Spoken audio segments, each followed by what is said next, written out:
High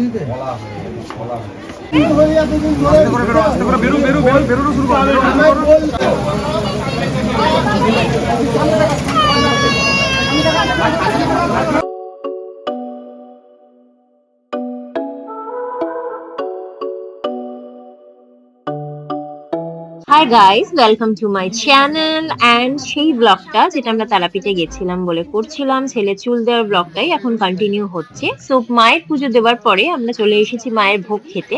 যেই দোকান থেকে আমরা পুজোর সামগ্রী কিনেছিলাম সেই দোকানের উপরেই আমাদের পান্ডা সব ভাতের অ্যারেঞ্জমেন্ট, সরি খাবারের অ্যারেঞ্জমেন্ট করে দিয়েছিল। আর এই ভোগটাই আমরা ঠাকুরকে দিয়েছিলাম।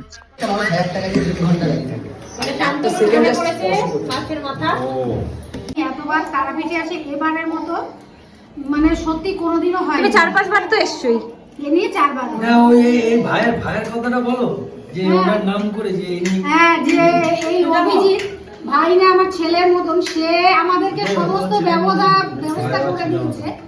এত সুন্দর পুজো দিয়েছে, এত সুন্দর দর্শন করিয়েছে, এত সুন্দর ভোগ খাইয়েছে, তার জন্য ওকে তো ধন্যবাদ অবশ্যই। আর আমি বলবো সবটাই মায়ের কৃপা। এবারের মতন খুশি, আমার জীবন ধন্য হয়ে গেছে, মোট কথা এটা আমি বলবো। একদম।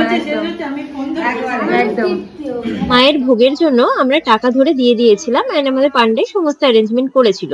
সো আজকে ভোগে ছিল পোলাও, তার সাথে অনেকগুলো ভাজা, মাছ ভাজা, লাবড়ার তরকারি, আলু পটলের তরকারি, চাটনি, মিষ্টি, দই আর পায়েস। প্রচন্ড কেঁদেছিল না গাইস। এখানটা কি হয়, এখানটা কালো কালো হয় এই জায়গাটা, একটা স্পট না, এই জায়গাটা একটা স্পট আছে না, ওটা একটা কালো ওই যে জরুন টাইপের। ওই তো মাথায় কেটে গেছে, এখানটা কেটে গেছে। একটু একটু কাটবে দিদি, একটু একটু কাটবে। বাবা তো ঘুম পেয়েছে, 52 টাকা ঘুম পেয়েছে তো। আমার ছেলে তো ক্লান্ত হয়ে ঘুমিয়ে পড়েছে। তো আমি ভাবলাম ওকে নিয়ে আমি হোটেলেই চলে যাই, আর সৌরভ, শান্তনু, মৌমিতা আর বাপি ওরা শ্মশানের দিকটা একটু ঘুরে আসতে গেল। তারাপীঠ মহাশ্মশানের একদম গা দিয়ে বয়ে গেছে দ্বারকা নদী। তো আমরা প্রথম এসছি এই দ্বারকা নদীর ঘাটে, দ্বারকা নদীর সাইডটা একটু ঘুরে দেখতে। এরপর আমরা শ্মশানের মধ্যে দিয়ে যখন হেঁটে যাচ্ছিলাম তো দেখছিলাম যে দু সাইডে, রাস্তার দু সাইডে যারা আছে তো ওখানে তন্ত্র সাধনা করেন ওনারা সবাই বসে আছেন। এটা সাধক বামদেবের একটা মূর্তি রয়েছে ওখানে, এবং এছাড়াও চারি সাইডে মানে শ্মশানের মধ্যেই যারা তন্ত্র সাধনা করেন ওনারা অনেকে সাধনা করছেন।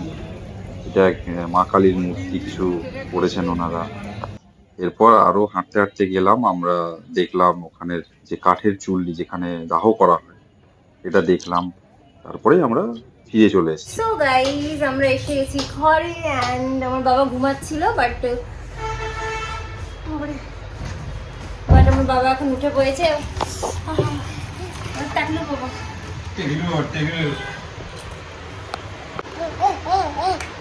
গাইস একটু আগে নিজেকে দেখে কাঁদছিল, নিজের মুখ দেখছে আর কাঁদছে, এখন হ্যাবিচুয়েটেড হয়ে গেছে টাকলু মাথা দেখে গো।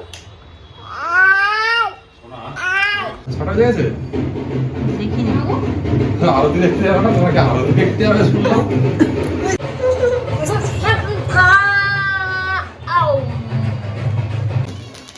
এখানে এসে আমরা দারুণ একটা জিনিস দেখলাম, সেটা হচ্ছে সকাল থেকেই আমরা মোটামুটি অনেকগুলো বিয়ে দেখে ফেলেছি।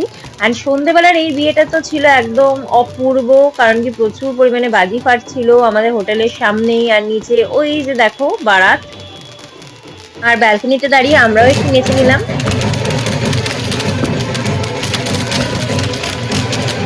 গাইস মারা এখন যাচ্ছে, মা, মামনি, বাবা, বাপি, বাবা যাচ্ছে না তো, ওরা যাচ্ছে এখন আরতি দেখতে। আমরা এখন ঘরেই বসে আছি, একটু পরে আমরা বেরোবো। আমার ছেলেকে একটু নেস্টাম খাইয়ে দিই তারপরে। এখন শান্তনু আর সৌরভ, মানে শান্তনু নিয়ে এসেছে দেখো এই যে চিকেন ললিপপ, আর এগুলো কি এনেছো গো? মোমো। মোমো? মোমো। আমার মোমো এনেছে, খাবো এখন। আমাদের পুচকে ললিপপ খাচ্ছে, আর আমার বাবা কাগজ চিপছে আর নেস্টাম খাচ্ছে। চলছে আমাদের খাওয়া দাওয়া।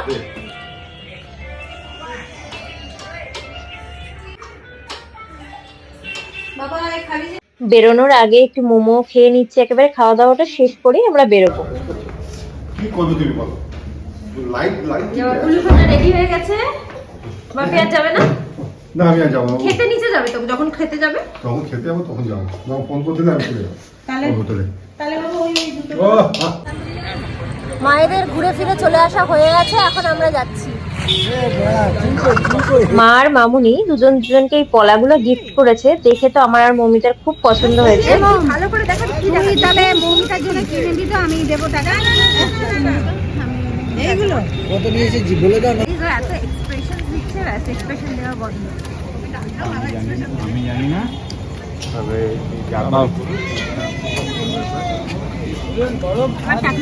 রোল হবে দুটো।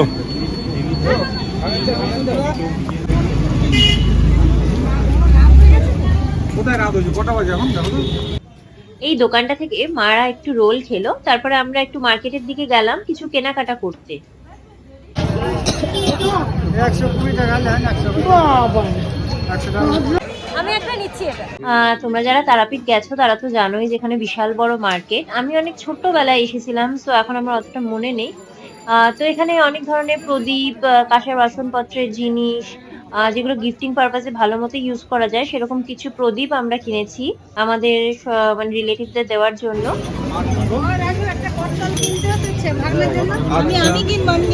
গোপু সোনার জন্য জামা দেখছিলাম, কিন্তু তারপরে একটা সোয়েটার পছন্দ হলো, সেটাই কিনলাম। মোড়ে বাঁধার জন্য না এই দড়িটা?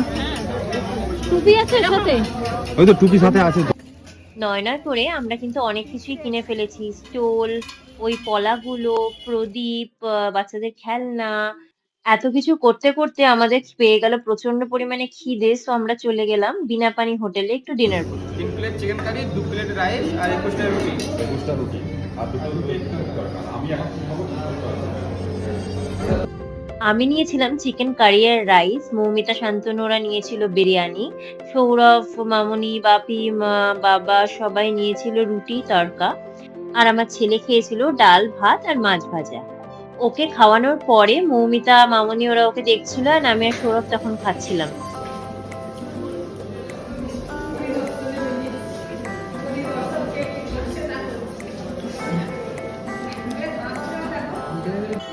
খাওয়া দাওয়া করে রওনা হলাম আমাদের হোটেলের দিকে।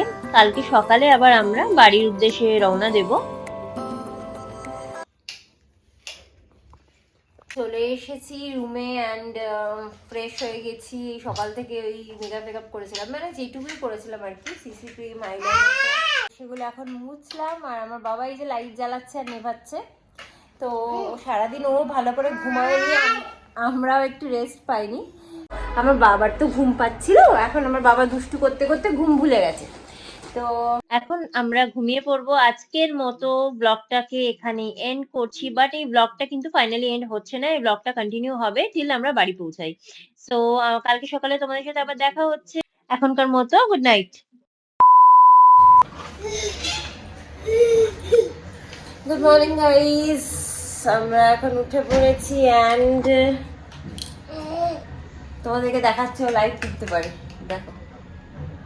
তো আমরা এখন উঠে পড়েছি আর বেরোবো একটু পরেই। এখন বাজে 7:30 পৌনে 8টা বাজে, মোটামুটি 8টা 8:30টার মধ্যে বাড়বে না। কোথায় গরম জল তো ভেতরে, আমি আঙুল ডুবিয়ে দেখেছি।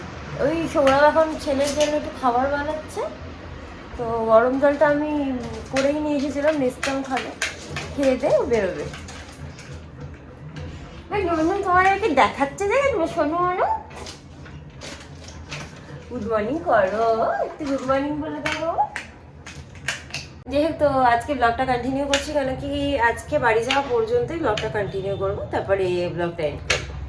আমাকে গুড মর্নিং বলেছি। হ্যাঁ ও ঠিক আছে, পাড়া থাকার লোককে বেশি পছন্দ হয়েছে। বাবা গুড মর্নিং বলো, একটু গুড মর্নিং বলে দাও সবাইকে। বলে দাও, তোমাকে ভিডিও করছি, বলো ভিডিও করতে বলে দাও, বলো। সবাই রেডি আমরা।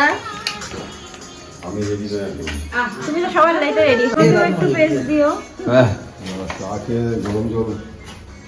তাহলে একটু পরে ব্রাশ করে নেবো। এখন আমার বাবা একটু রেস্টাম খাচ্ছে, আর তার সাথে বিস্কিট খাচ্ছে। আমাদের উপরে চা এসেছে, ওই চা বিস্কিট খাচ্ছি। বাবা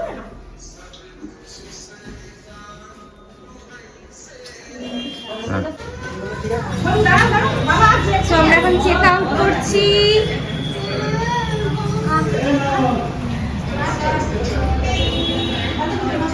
টাটা বাবা, টাটা। এদিকে এদিকে এদিকে শুনতে পাই তাই কি আনন্দ লেগেছে।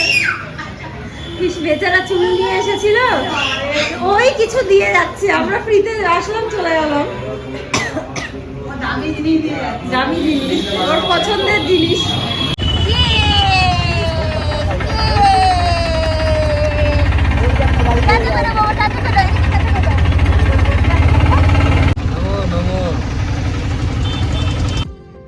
আমার ছেলে তো বেরোনোর সময় কন্টিনিউ নম করতে থাকলো ঠাকুরকে। আর এই যে দাদা দেখো সামনে সিট থেকে বসে পেছনে ভাইয়ের সাথে খেলা করছে।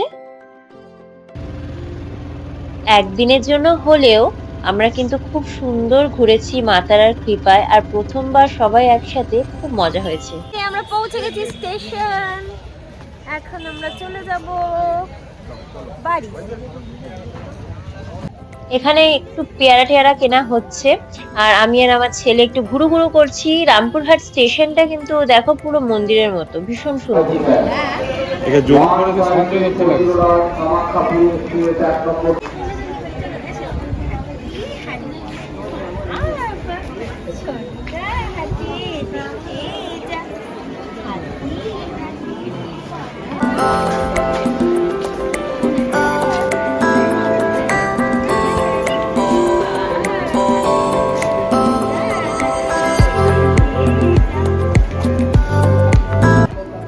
আমাদের ট্রেনের জন্য অপেক্ষা করতে করতে বন্দে ভারত ট্রেনটা ঢুকলো। আমি ফার্স্ট টাইমের জন্য দেখলাম ট্রেনটাকে। অ্যান্ড বাইরে দিয়ে তো লুকটা ভালোই, এবার ভেতর থেকে কোনোদিন লুকটা দেখতে হবে। যাই হোক, তো আমাদের ট্রেনও চলে এলো অ্যান্ড আমরা এখন যাচ্ছি ঝালমুড়ি খেতে খেতে।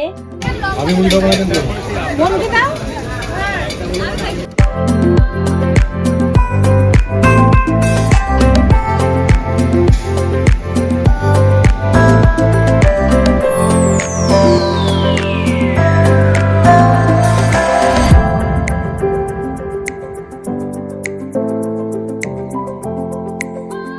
নেমে গেছি আমরা।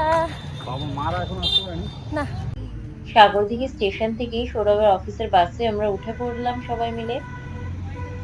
আর কিছুক্ষণের মধ্যে প্রায় আধ ঘন্টা তার মধ্যে আমরা বাড়ি পৌঁছে গেলাম। তো গাইজ আমরা এসে গেছি, মানে অনেক আগেই এসে গেছিলাম। তারপরে খাওয়া এত ব্যস্ত হয়ে পড়েছি যে ব্লগ এন্ড করতে পারিনি। সো আজকে ব্লগটা যদি তোমাদের ভালো লেগে থাকে then please you like, comment, share and subscribe to our channel. আবার একটা নতুন ব্লগ নিয়ে চলে আসবো খুব শীঘ্রই। Till then tata, bye, have a nice day and spread love.